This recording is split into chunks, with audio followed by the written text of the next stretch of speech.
Soledad Flats, Nevada. The time, 6:15 a.m.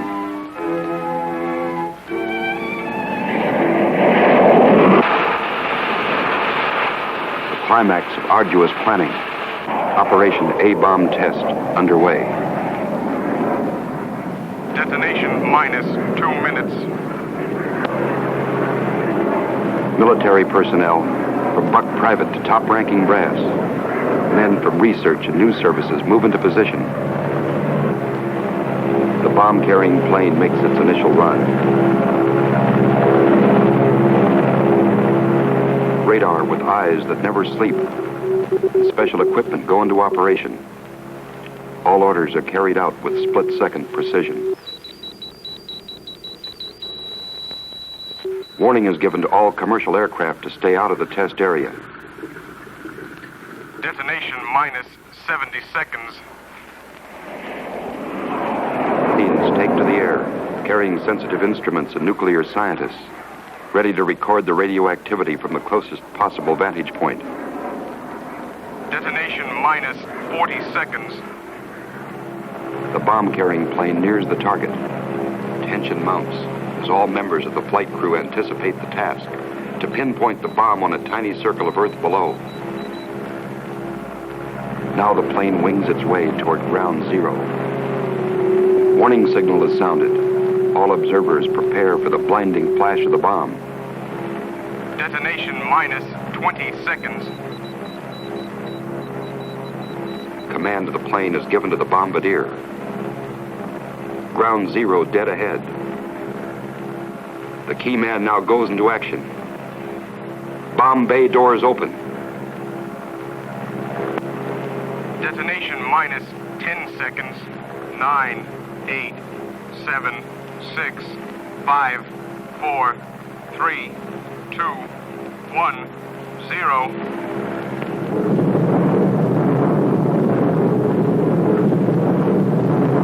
And this is the beginning.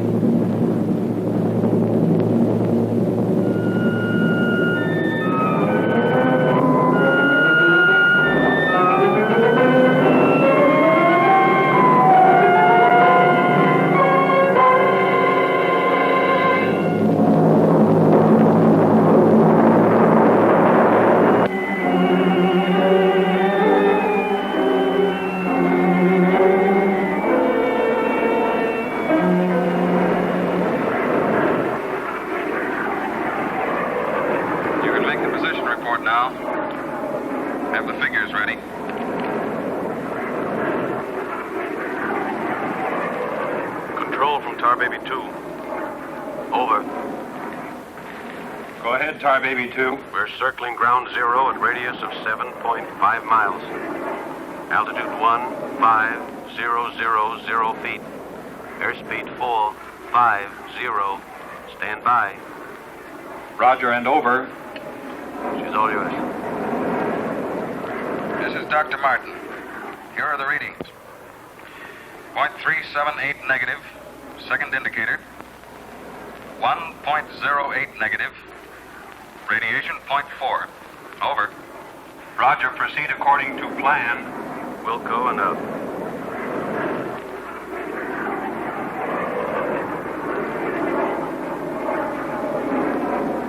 Take her in closer. Okay, Dr. Martin.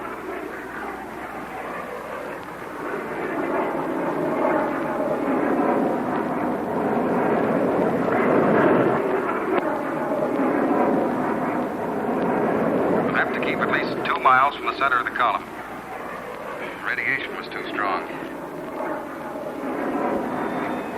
What's that thing shining below? Looks like a fireball. Better check.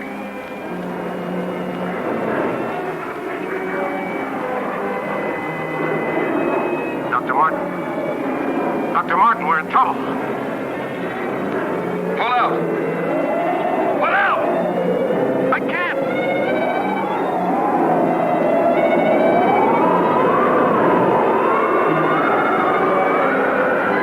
The controls are frozen.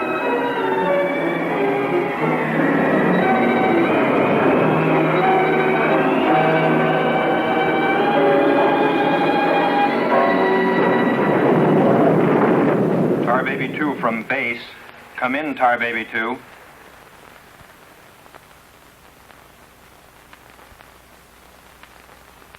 Come in, Tar Baby 2.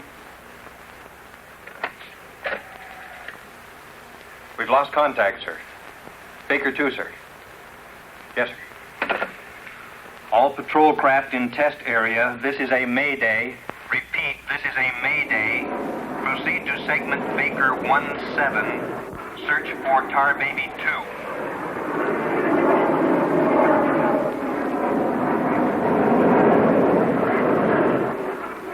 Control from Tar Baby 7. Wreckage sighted southwest corner, Soledad Flats. Ship appears completely demolished. No sign of survivors. Over. Roger, Tar Baby 7. Circle wreckage at 1000 feet until arrival of helicopter rescue unit.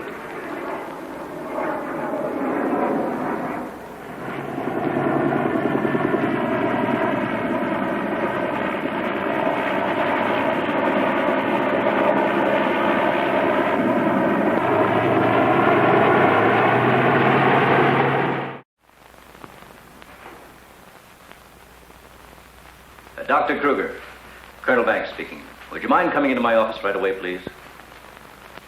Thank you. As I was saying, our search planes found the wreckage of your husband's plane, Mrs. Martin. A rescue crew was sent out, but... But they must have reached the wreckage hours ago. Why can't they find him? I honestly don't know, Mrs. Martin. Yes, come in. Ellen. Kurt. Colonel Banks. Isn't there any hope? I'm afraid not, Mrs. Martin. They found the pilot dead in the wreckage. And according to all reports, no one could have bailed out. I'm terribly sorry, Mrs. Martin.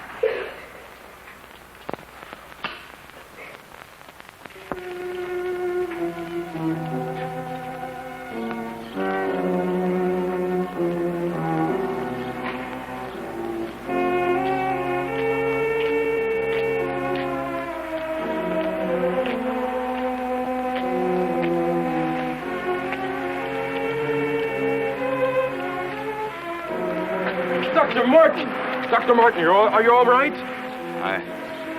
I am, yes. It's Dr. Martin. Call the base hospital. Come on, Doctor. Come on. All right, look up to your right. And now look over to your left.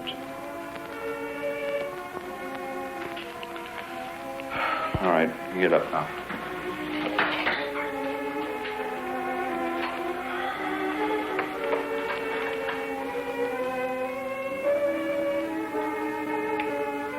Well, everything seems all right. Except, can't you recall anything that happened from the time your plane crashed until... I remember the controls froze. The next thing I saw was the main gate of the base. Your plane was completely demolished, the pilot burned to death, and you show off the picture of health. Are you sure you weren't driven here? Positive. You don't remember where you got this? Mm-mm. You know, your medical chart shows no indication of any scars on your body. I must have got it in a crash. Now, this was surgery. A very skillful incision. I've never had an operation. Now, that's what I don't understand.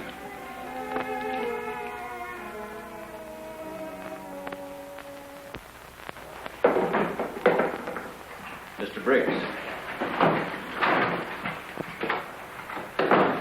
Colonel Banks. How are you, Mr. Briggs? Fine, how are you? Fine. I see the FBI doesn't waste much time. Well, not if we can help it, Colonel. Oh, you know our base surgeon, Major Clift? Sure. How have you been, Major? How do you do? Well, I guess you gentlemen have business to discuss. Oh, no. This won't take a minute. Sit down. Sit down, please, gentlemen. Cigarette. Oh, thank you. I understand you've already talked with Dr. Martin. I just left him. You know, Colonel, according to my files, Dr. Martin is just about the key man on this nuclear project. Yes, along with Dr. Kruger, he is. Mm-hmm. Well, I know they're both good friends, and, both have knowledge and access to top secret information.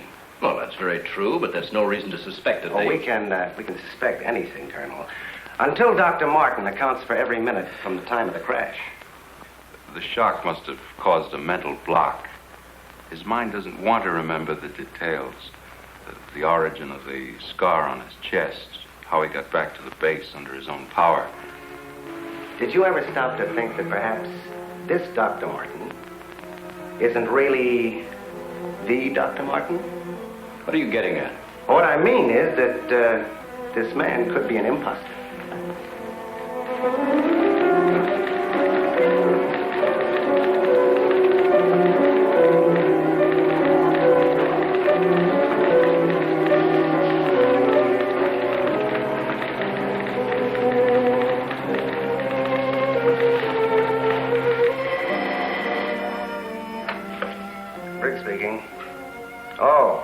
They did come through, huh?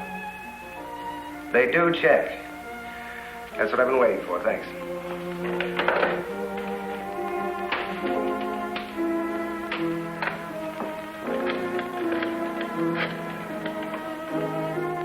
Get me Colonel Banks at the base, please. No, I'll wait. Oh, yes, Mr. Briggs. Any news on the line you were getting on Dr. Martin? Just heard from Washington.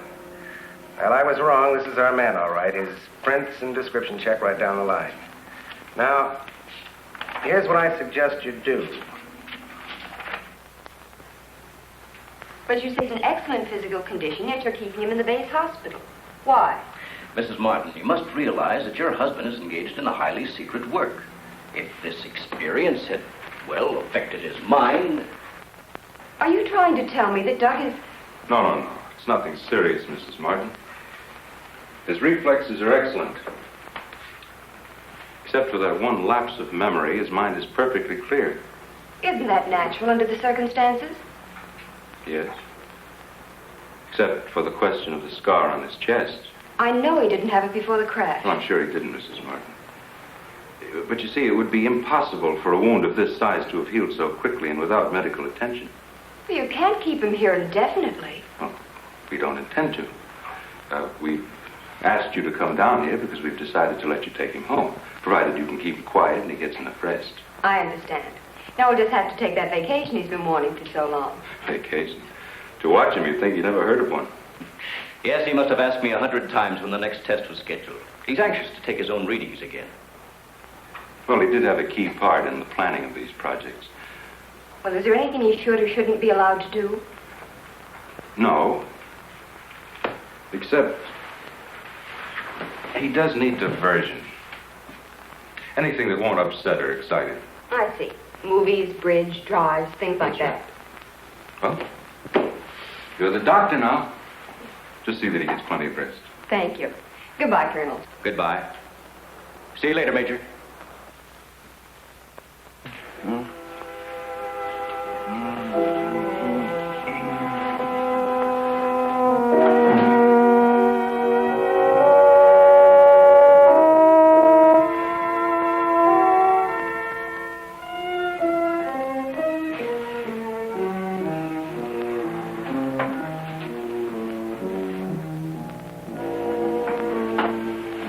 Doug, what's the matter? I can't sleep. What time is it? After 3. I think I'll get myself a glass of milk.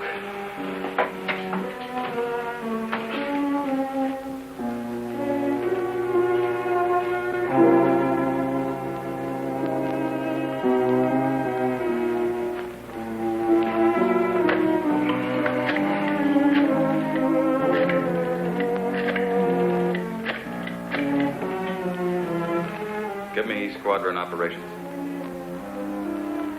Duty desk, please. Helen, what did you get up for? This is Dr. Martin calling. Who is this speaking? Sergeant Bandero. Anything I can do for you, Doctor? I wondered if there were any last-minute orders on another atomic test. What do you mean you can't tell me? Sorry, sir. Regulations. I can't give out information to anyone. No, sir. It won't do you any good to come down. All right, we'll see about that.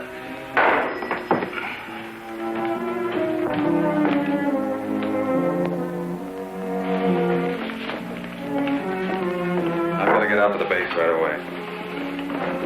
Alan, don't you agree with me? I've spent months preparing for this series of tests, and no sergeant is going to push me around now. Well, aren't you going to say anything? No. Look, I know they're ready for another test, and I should be there. Can't you understand that they don't want you around for your own good? I don't need their sympathy. There's nothing wrong with me. Then why are you acting this way? You're all on edge. If you don't slow down, I don't know what's going to happen. You really believe that, don't you? Look, Doc, if you won't take it easy for your own sake, please, do it for mine.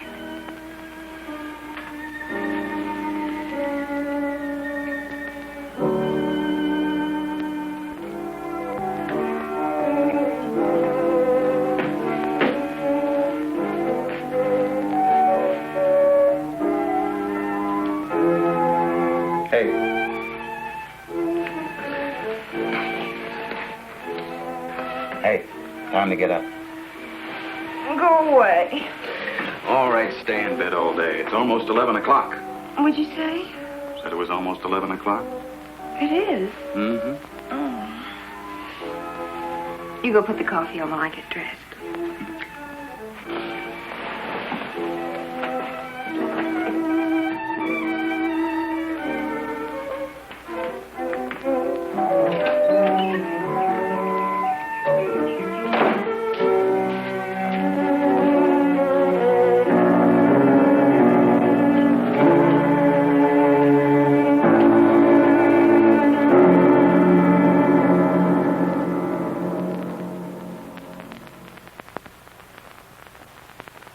I don't care what you say. You had no right to go ahead without me. And you, Kurt, you didn't tell me either. Why? Orders, Doug. Orders? Nonsense. The least that could have been done would have been to let me know. I'm fine. I could have done my work. I hate to say this, Dr. Martin, but in your present state, you're not considered a very good security risk. Me? A security risk? My present state? What's the matter with me? How long am I to be considered? Only temporarily. The results of the test will be available for your study when you return to work. I am ready, Colonel. To us, you're still a very sick man. My advice to you is to go home and relax, as you were ordered. Relax, relax. And if I don't? Then you'll be confined to the base hospital till you change your mind. Now, what's it going to be?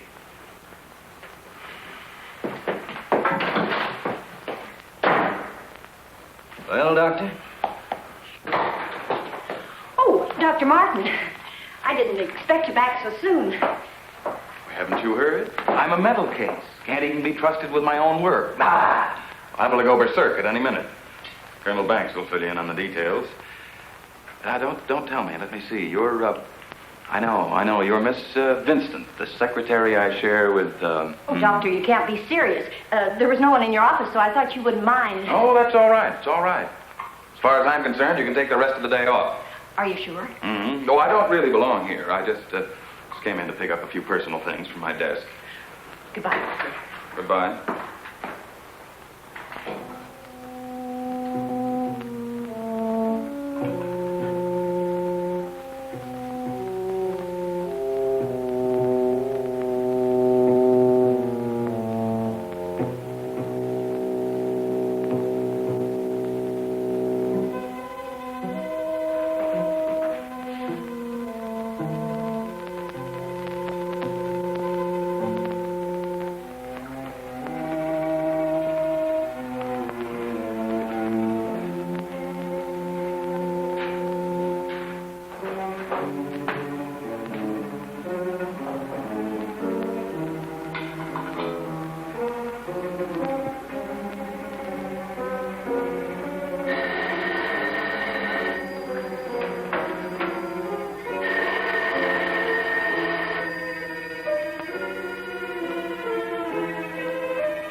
Main gate, please.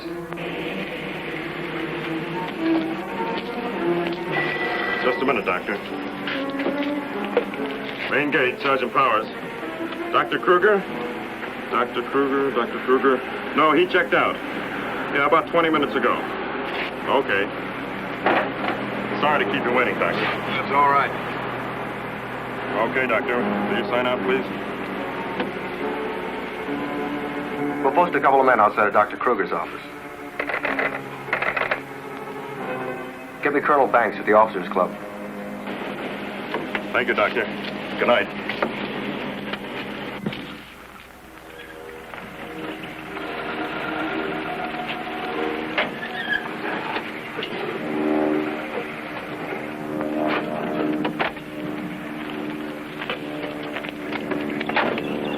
Good evening, Dr. Kruger.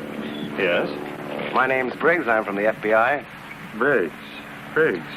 Of course, I've heard of you. I wonder if you'd mind returning to your office with me. What seems to be the trouble? Oh, just a few things we'd like to straighten out. Concerns me? Well, I'm afraid so, Doctor. Take your own car if you like. I'll meet you there. All right, I will.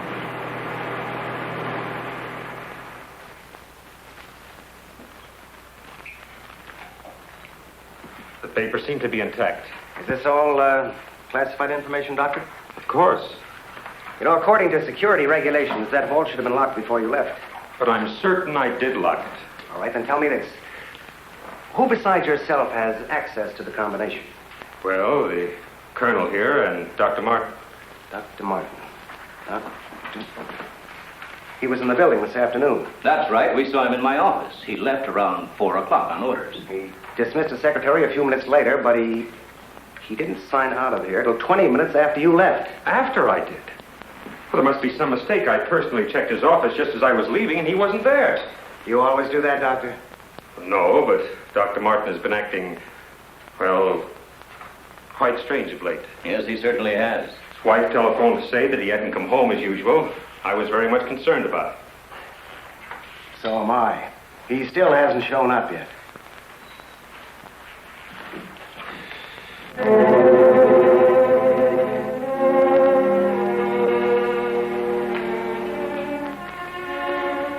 What kind of pipe tobacco do you use, Dr. Kruger? Me? Why, I don't smoke at all. Did you, Colonel? Cigarettes? What are you driving at? That's funny. How long has Dr. Martin been using this brand of tobacco? Well, I really don't know. Why?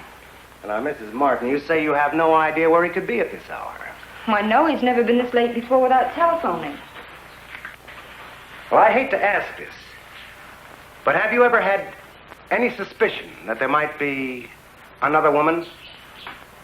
Certainly not. I'm sorry, Mrs. Martin. Just why are you asking me these questions? Well, let's put it this way. Has he made any new friends lately? You know, people not in the usual group. No, the only people we've seen in months have been connected with the Institute. Excuse me. Hello? Yes, just a moment. It's for you, Mr. Briggs. Oh, thank you.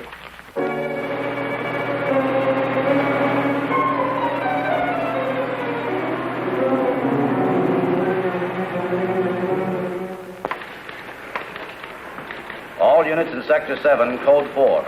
Repeating, Code 4. Be on the lookout for two-tone coupe. License number 1W67713. Repeating, all units, Code 4. Missing, Dr. Douglas P. as in Paul Martin, male Caucasian, 32 years of age, height 6'3", weight 195 pounds, color of hair blonde, color of eyes blue. Last seen driving coupe. License number 1W67713.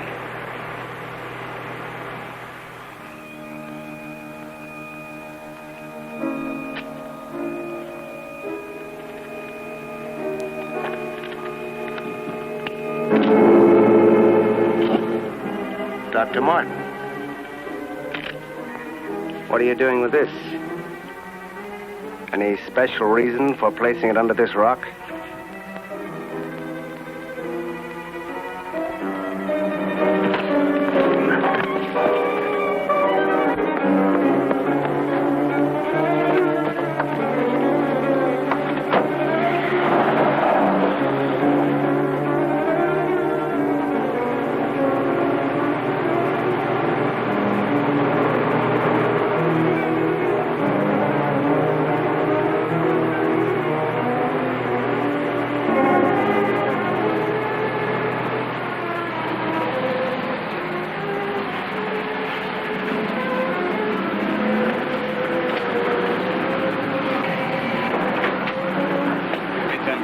Okay. Where's your phone? Over there behind the pump.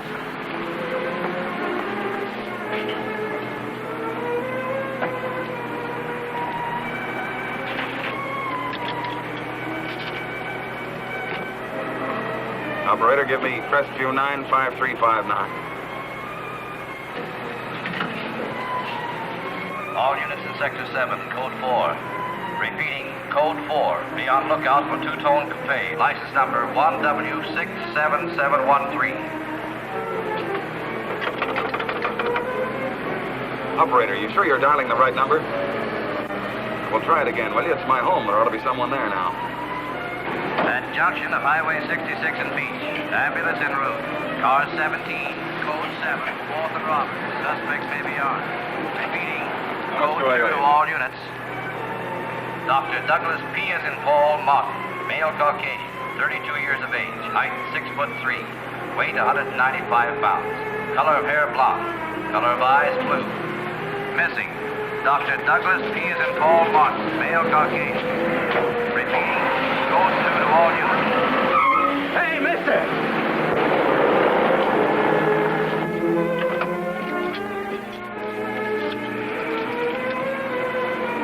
Operator, give me the police, quick.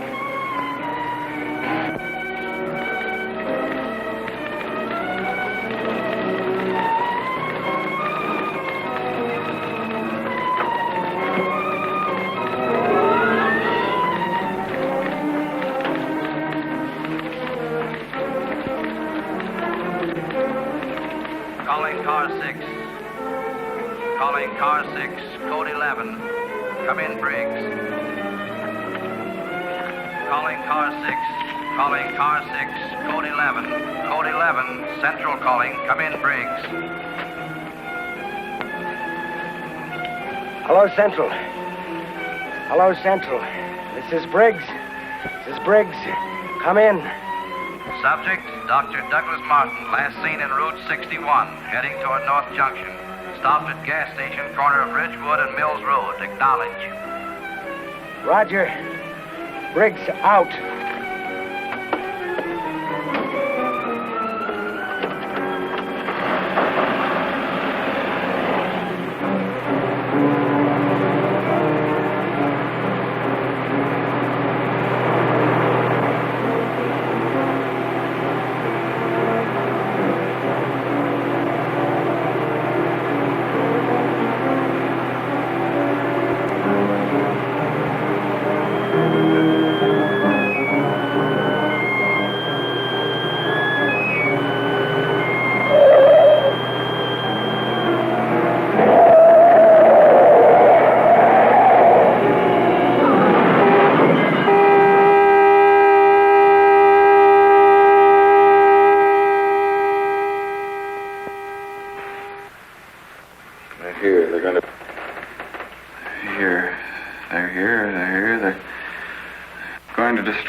He's coming out of it. It's all right, Dr. Martin. You're with friends. You'll be all right. Now, let me go. Let me go. Steady now, steady, Doc. He'll kill everyone. We've got to stop now. Easy, Doug, easy.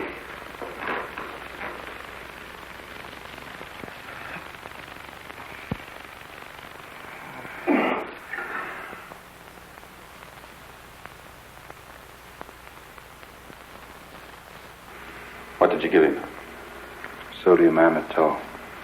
Truth serum. It will deprive his mind of any imagination. I guess he'll make sense now. I'll get the recorder ready. Can you hear me, Dr. Martin? Yes. Now listen to me. I want you to count backwards from 100. Do you understand? Backwards from 100. 100. 99. 98. 97. 96. 95. 94. Or you can ask him questions now. Dr. Martin, what were you doing with the information you took from Dr. Kruger's vault? I was delivering it. Delivering it? But where? To the rocks in Soledad Flats? Yes. To Soledad Flats. There where we crashed. I was delivering it, just as I was ordered. Who ordered you to do this, Dr. Martin? I'll tell you the whole story. I remember we were circling the atomic cloud. There was an object glowing beneath us at Soledad Flats. We were going down to investigate. Controls jammed. Couldn't pull out. When I regained consciousness, I was on a table. Next thing I knew, they were coming at me. Strange people. Their eyes, those horrible eyes. They didn't speak. I could see something strange and eerie pulsating in front of me. Then one of them lowered it toward my chest. It was my own heart.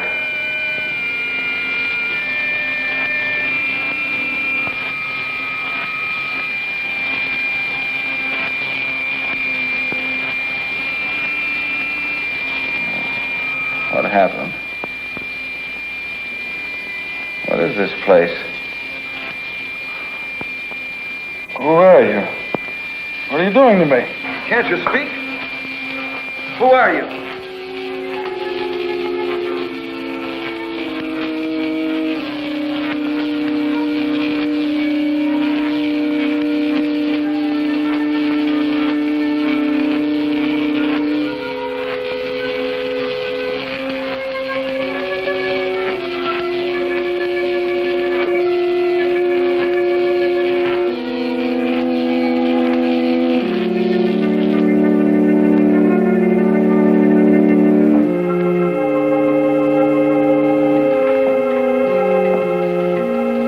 Forward.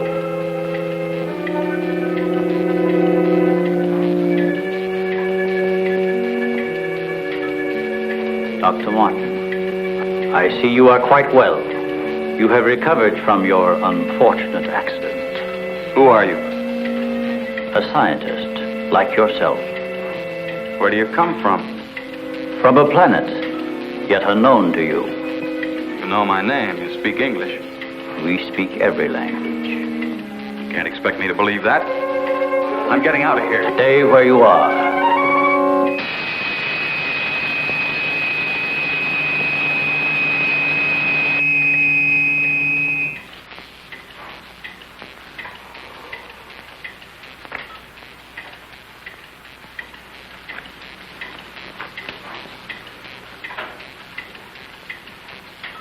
Who are you?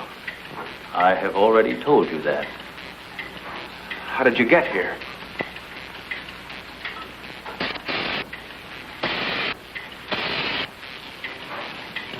Here. In our machines magnetically propelled across the electron bridge we have created. Electron bridge?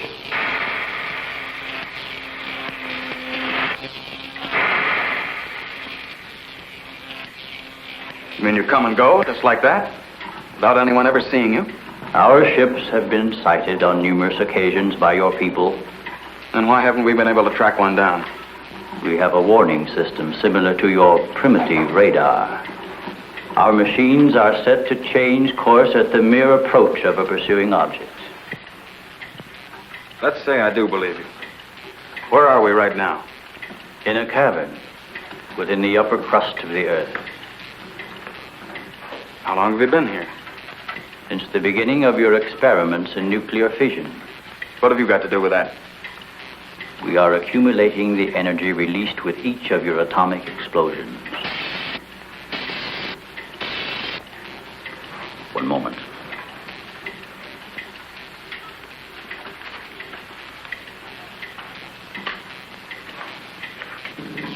No, I hear it. No, we don't hear it. I let it. Now, Nino. Nino. Never, Nino. Yeah, I read it. Yes, Nino. Yeah, Nino. How needed it. What was that? A report from the monitor we sent to the surface to obtain the results of your last nuclear test. Results? They'll take days to analyze and compute. I think you will find these figures are correct.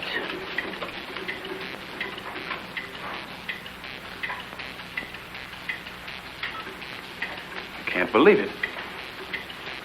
Where is that man? You don't recognize the area? No.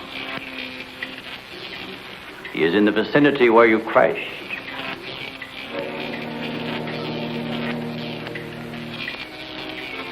That rock was glowing.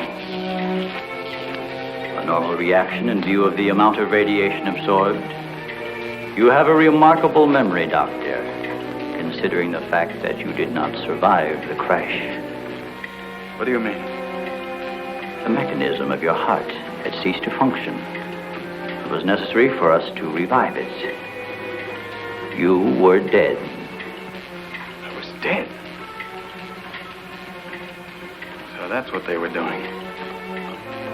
You didn't even try to help the pilot. Why did you save me? Because we had an important need of your services. Such as?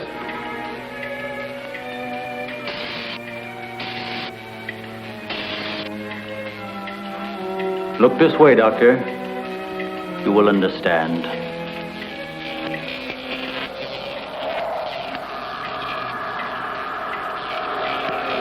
Here, Doctor. You are the first of your world to be looking at our solar system, the Astron. This is our planet, Astron Delta.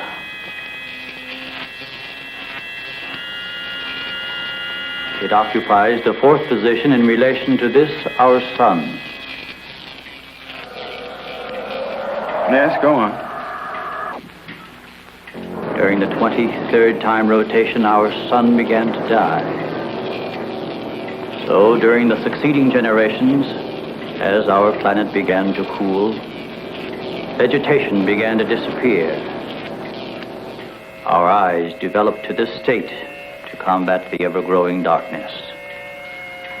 We were forced to migrate. You left your planet? Where? We invaded these neighboring planets. They were nearer to our sun.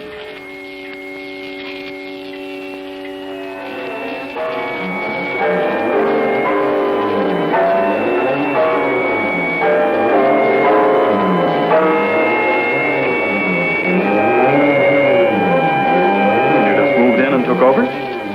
How many of you? All of us, well over 1 billion. There were feeble attempts to stop us, but we were prepared for such contingencies. And now that our sun is about to completely expire, we must move again in order to survive. Yours is the only planet in this solar system capable of supporting our civilization. This is fantastic. Over 1 billion of you trying to come here to Earth. We have no alternative. We have been putting our plan to work for some time. At the proper moment, the invasion will be launched from our platforms, which are being readied in space. Nothing can stop us.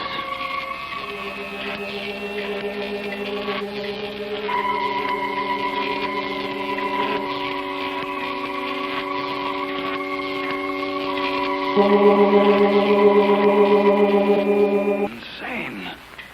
This is ridiculous. You cannot find your way in or out of this cavern. Do not try to leave.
So, you have discovered our menagerie. Don't you think you will be more at ease on this side of the cage?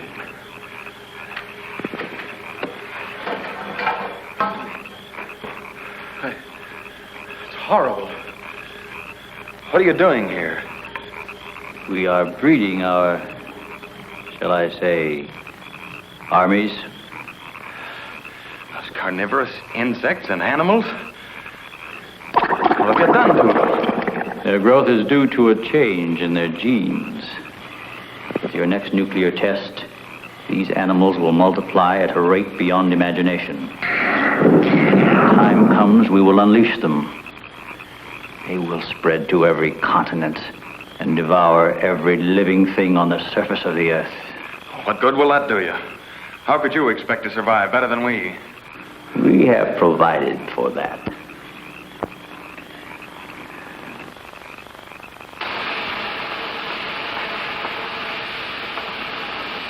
No, Doctor. Look over there.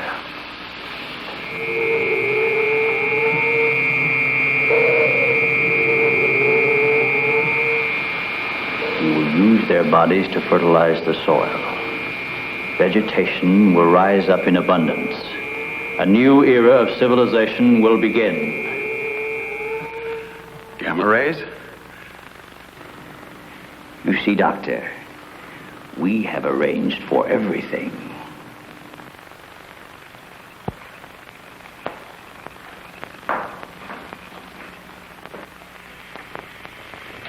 Wait a minute. All this equipment? Our nuclear storage units. To date, we have accumulated several billion electron volts as a result of your atomic explosions. Several billion?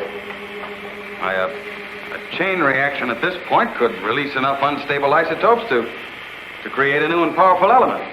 Might be impossible to control. True. An element that will never be known by your scientists. I can assure you the strength of this new element will be... This is a powder keg. Could go off at any minute. I assure you, Doctor, we have everything under our complete control. What force could possibly be strong enough to harness the... You control your whole operation by electricity. Of course, no generators. That means you're getting your power from somewhere on the surface. It must be passing through here. You have heard enough, Dr. Martin. Step inside. All right. What do you want from me? You will have access to advanced information relative to the time and strength of the forthcoming atomic tests. What about it? You will provide us with that information as soon as it is available. I see.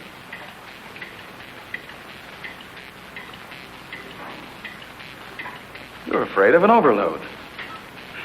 You can't tap enough electricity wherever you get it from to control a strong enough charge. You are a clever man, Doctor. Perhaps too clever. And what makes you think I'll give you any information? It is the only way you can save your own life when the time comes. You will be transported to one of our platforms in space and resettled here when our operation is completed. You're asking me to sabotage the entire world, 3 billion people. They are doomed in any case. Yeah? I guess there's no alternative. I'll have to do as you say. You are lying, Doctor. Your only wish is to betray us. No. I know. Your thoughts have been recorded. Lie detector? Call it what you like. You force me to resort to other methods. I will contact our space station. You are an unwilling subject, Dr. Martin. What? Who are you? I am Bettar. You will listen and obey. No, You will listen to my orders and obey me. You will listen and obey. Listen and obey. You will remember nothing you have seen or heard here. Nothing but my orders which you will obey. Yes. You will obtain the data and bring it to the stone near the place where your plane was wrecked. To the stone. What have you seen or heard here? What have you seen or heard here? Nothing. Repeat my orders. I will obtain the data and bring it to the stone.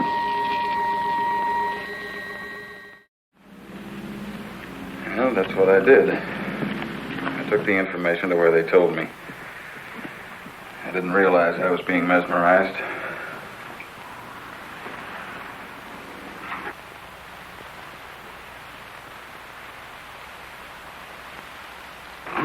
Why doesn't somebody say something? Don't you believe me? Kurt, you understand. These giant animals breeding by the millions, they'll devour everything unless we stop them. Of course, Doug, we will. Colonel, you've got to arrange to set off another bomb tonight. The strongest charge we have. They're beneath the ground with all their equipment. We can blow them to pieces. Now, wait a minute. A strong charge will overload their units. You'll believe me, Colonel? Major? Kurt? Of course we do. Easy, Doug, easy. You think I'm crazy, all of you. Well, I'm not, do you understand? Everything I said is true. I saw it with my own eyes. Give me a hand, Doug. Now, let me go. Let me go. Steady, steady, steady. Take it easy now. Take it easy. We'll talk this whole thing over. What are you doing to me now? And just rest quietly. That's it.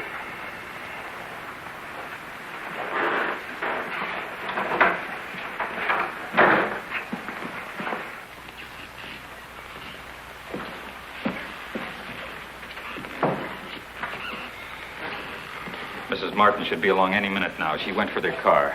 What'll I tell her? Well, he's in a state of shock. Tell her he's resting quietly. If you'll excuse me, I think I'd better wait for her at the information desk. Well, Dr. Martin seems to be indestructible, except for those hallucinations. Those weren't hallucinations, Colonel. Under the influence of sodium amytal, a patient loses all control of his imagination. Well, then he shouldn't be able to fabricate those stories. That's right. Major, you're not trying to tell us that everything he said was true. Look, gentlemen, I can only give you the medical facts. As for the rest, you'll have to decide for yourself. Excuse me, please.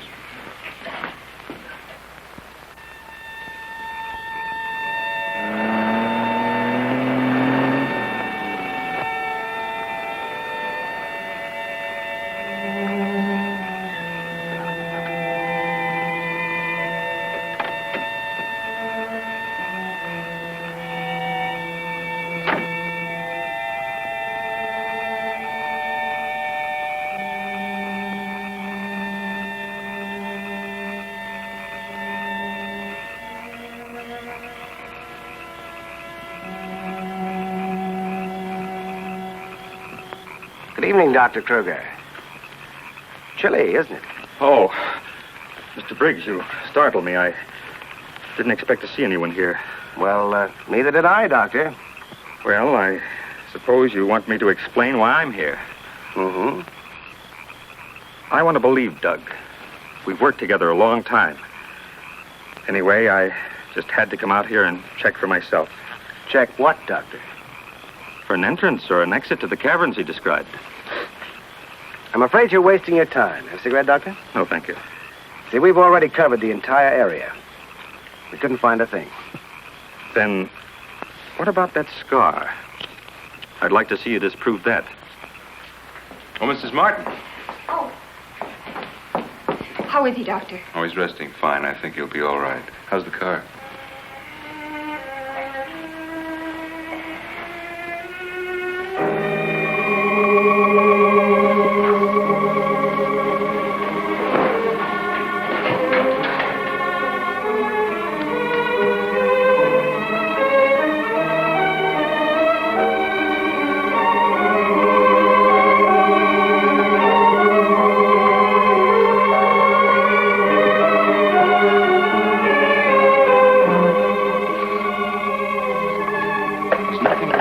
Keep away from me.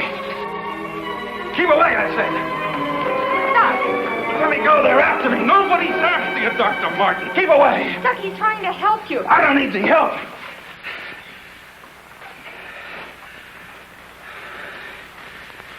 I want to see Kurt right away. Now, you control yourself.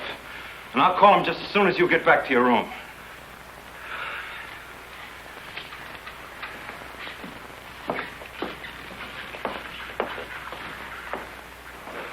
You get back into bed and I'll call Dr. Kruger.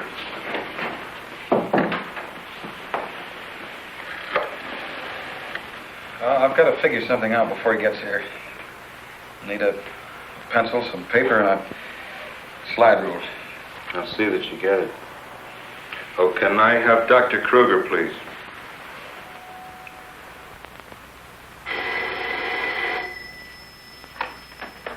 Dr. Kruger speaking. Oh, yes, Major. How is he? All right, I'll be over in a few minutes.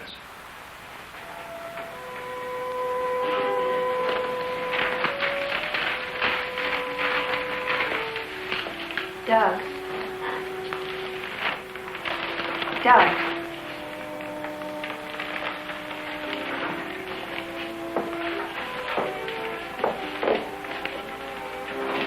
Doug.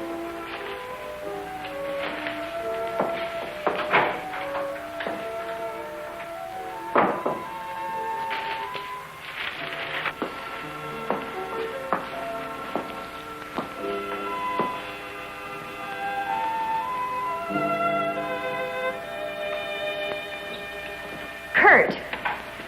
Ellen, I got here as soon as I could. Is there anything wrong? He's much better. Imagine he's even started working. He asked for paper and a slide rule. That's interesting. Wonder what he's up to. Formulas, equations. Anyway, whatever he says, pretend to agree with him. Major Cliff's orders. Of course. Doug. Doug, Kurt's here. Hello, Doug. Just a second, I'm almost finished. I'll take your hat. Thank you. Kurt, let's face it. I know that you all think there's something wrong with me. No, of course not. No, I wouldn't blame you after the story I told last night. Well, frankly, you did have us a little worried, asking that a bomb be dropped because of what you said. You don't believe me either. Kurt, I tell you, I've been there. I've seen what they're doing, breeding animals into carnivorous monsters. But I don't need a bomb to stop them. I've figured it out. It's all here. Now, look. Here's the nuclear strength of our last test. And this is the amount of electricity needed to control it. Let me see that. I had to estimate the conversion rates of their transformers. These figures are correct. Such transformers must operate on a constant supply of electricity. Where could they get that much electric power? Only one way. They must tap it from the main lines at the powerhouse. Could do it by parallel induction. Nobody'd ever know the difference. All we have to do is to cut it off. Cut off the power?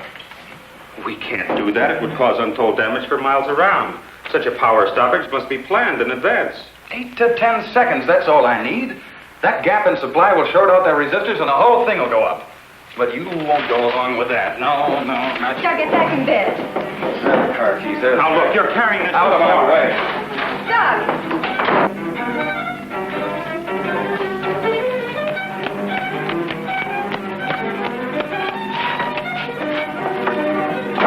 Please call the main gate and try to stop Dr. Martin.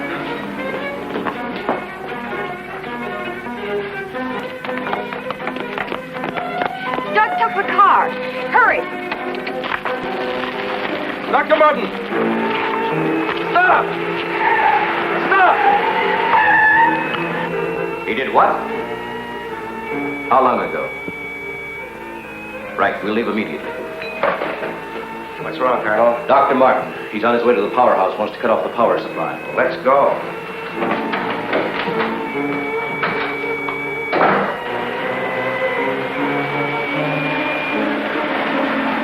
I couldn't stop him, Doctor. He went that way.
Okay, you run up the stairs. I'll look here.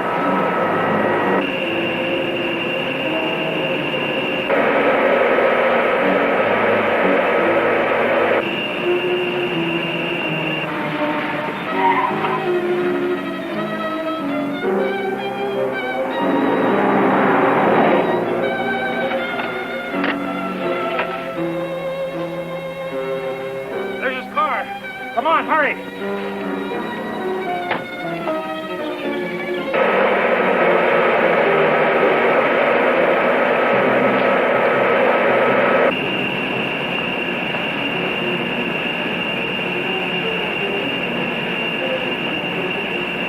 He isn't back there. Let's go.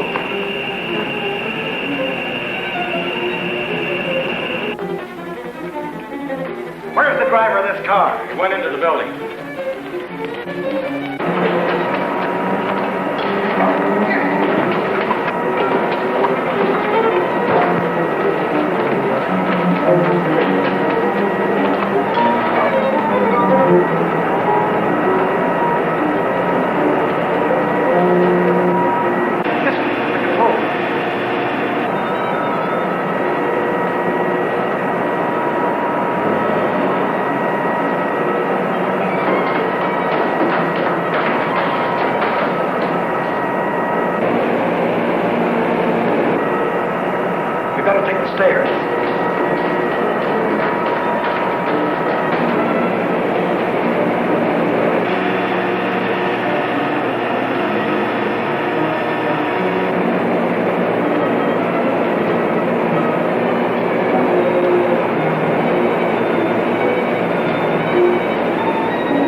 Hey, what's the matter with you? You sleepwalking or something, mister? Where are the switches that control the solar that blast area? I said, where are they?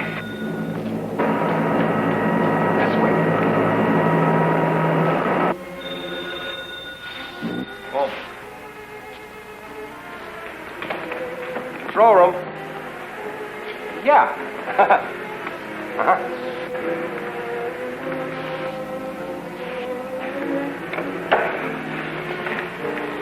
Come on, show me those switches. Come on. All right. Cut that power. Now, look, mister, be reasonable. I said cut it.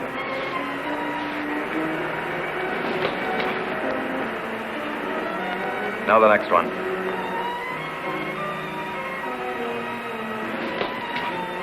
Next.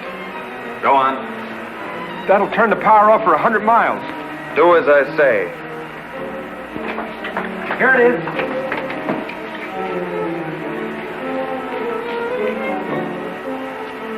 Stay where you are. Put down that gun, Dr. Martin. I'm warning you, Colonel. Come any closer and I'll kill you. Now the next one. What's this one? That's the master switch. Cut it. Doug, please, don't. I said cut it. Get back or I'll kill him. Go on, get back. Go on, get back. Do as he says.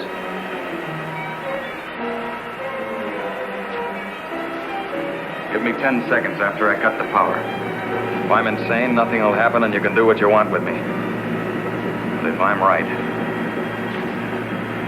Now.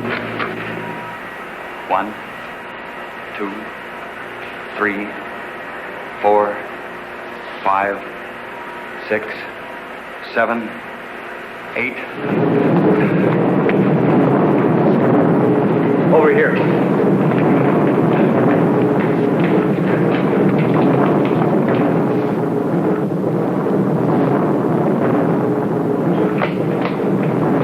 Soledad flats right in the button. Just as he said. He blew them to pieces.